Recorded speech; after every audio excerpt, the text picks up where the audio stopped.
समान नागरिक संहिता को लेकर लगातार चर्चा तेज है। बैठकों का दौर जारी है। पीएम मोदी खुद यूसीसी को लागू करने पर तवज्जो दे चुके हैं। उत्तराखंड यूसीसी को प्रदेश में लागू करने की तैयारी में है। इसी बीच उत्तर प्रदेश के डिप्टी सीएम ब्रजेश पाठक ने भी यूसीसी को लेकर अपनी बात रखी है। भारतीय जनता पार्टी इस देश के अंदर प्रारंभ काल से ही समान नागरिक संहिता पर काम करती रही है और इस पर लगातार विचार होता रहा है। अब इस देश में समय आ गया है कि समान नागरिक संहिता लागू हो। आदरणीय प्रधानमंत्री नरेंद्र मोदी जी ने भारत माता के झंडे को आसमान की ओर पहुंचाया है। आर्थिक मोर्चे पर आज हम दुनिया में 5वें नंबर पर हैं और लोगों की प्रति व्यक्ति आय में भी बढ़ोतरी हुई है। लोगों का जीवन स्तर बढ़ा है।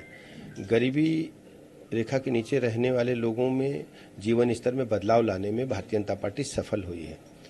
हर गरीब को पक्का मकान से लेकर के सैकड़ों ऐसी सुविधाएं मिली हैं, उसको महसूस होता है उनका अपना कोई अभिभावक माननीय मोदी जी के रूप में है।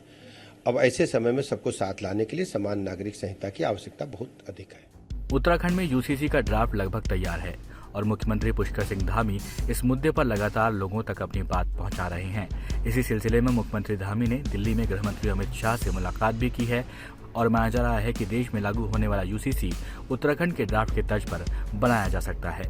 सभी विद्वान लोग, यूसीसी कमेटी, सारे विधि से जुड़े हुए लोग, विशेषज्ञ और कमेटी की जो अध्यक्ष हैं रंजना प्रकाश देसाई जी, सेवानिवृत्त न्यायाधीश, उनके साथी लोग, सभी ने बहुत लोगों के विचार लिए हैं। 2,35,000 से भी ज़्यादा लोगों के विचार लिए हैं और अनेकों संगठनों से भी बात की है, धार्मिक संगठनों से भी बात की है।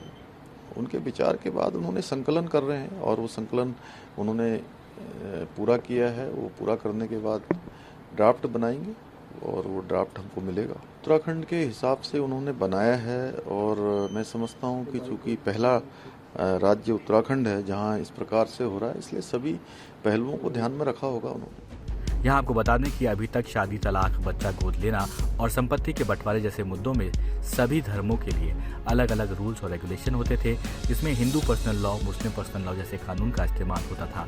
लेकिन समान नागरिक संहिता के लागू होने के बाद इन मुद्दों पर भी एक ही कानून होगा जो सभी धर्म और जाति के लोगों पर लागू होगा।